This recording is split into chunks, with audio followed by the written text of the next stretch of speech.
She's not merely one of the pioneers, she is the pioneer. She's a legend in the Washington, D.C. area because she's a dynamo. She knows everyone. She makes her presence felt. She has connections to every business, every leader, and they all know who she is. Alex is the one who has established so much of the strength of this industry. She is a vocal supporter of it, and it has reverberated throughout the country.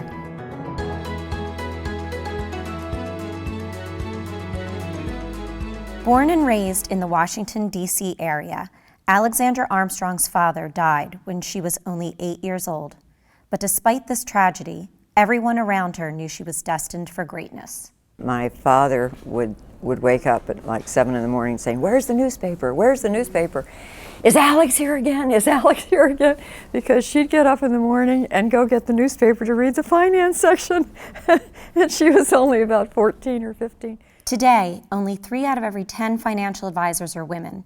And while that number is far from ideal, when Alex became a certified financial planner in 1977, she was one of only 14 women to gain the designation that entire year. I was very used to being the only woman in the room or one of the 2 women in the room. Certain men were very adoptive of me, who actually sort of took me under their wing and tried to help me. I found that those men usually had a strong woman in their background, either their mother, their sister, or whatever, and they respected somebody who was trying to do something different. When Alex entered the profession, she was fortunate to have 2 strong mentors. One was Julia Walsh, the first woman to have a seat on any stock exchange. And the other was Gail Winslow Ginsburg, who gained such distinction in the industry that in 1958, she was only the 3rd woman ever to visit the floor of the New York Stock Exchange. It didn't occur to me that I couldn't succeed as a financial planner or as an advisor.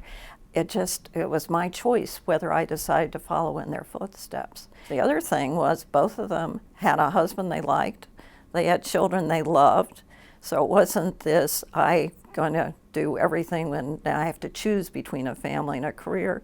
They were able to blend it. They were attractive, they were well dressed, so I was very fortunate to have good role models early in my career.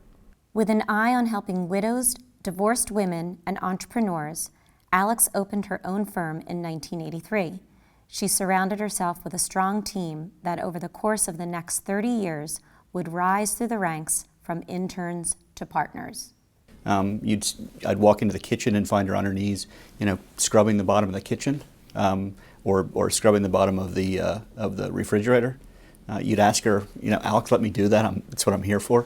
And she said, "No, I have it. I got it." She was just an amazing example to walk into as a 19-year-old, having never worked in an office. But she was also someone who was able to show me how everything was done. It's pretty cool.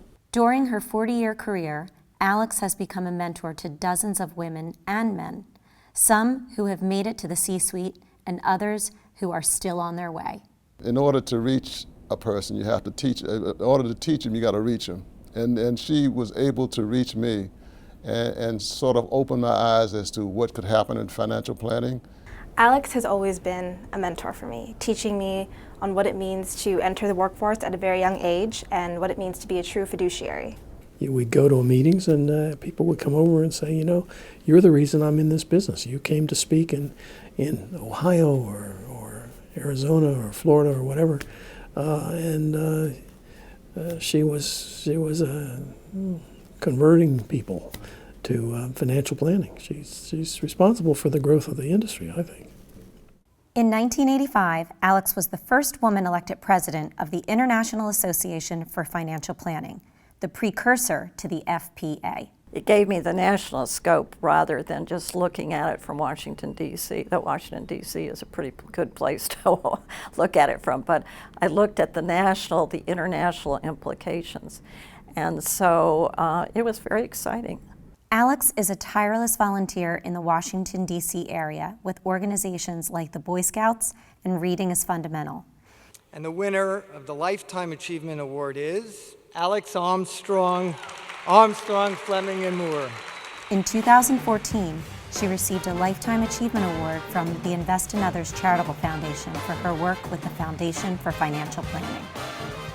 She's impossible to say no to when it comes to asking for money to support the very important mission of providing pro bono financial advice to people in need. 2 years ago, Alex's husband, Jerry McCoy, suffered a brain injury after a fall that nearly took his life. Alex shifted her focus to spend more time with him while he recovered in Florida, and Jerry is doing just great. Prioritize things differently, and fortunately I have a wonderful firm and wonderful people to be able to hand the business over to. Despite already having a groundbreaking career, this icon still has big plans for her next chapter. I will spend more time with the Foundation for Financial Planning, raising money, working with them in terms, because sometimes I, because of work, haven't had the time I wanted to devote to go visit a donor or do something there, so I intend to be active there. And then I hope to really enjoy life in Sarasota. It's a wonderful, thriving community. And I'm sure that I've been told there are a lot of charities down there that are looking for volunteers too, so I don't think I will be bored. Alex is dedicated. Alex is my Good Samaritan. Alex is generous. Alex is bigger than life and twice as good. Alex is adventurous and a lot of fun. Alex is dedicated to doing good. Alex is an icon.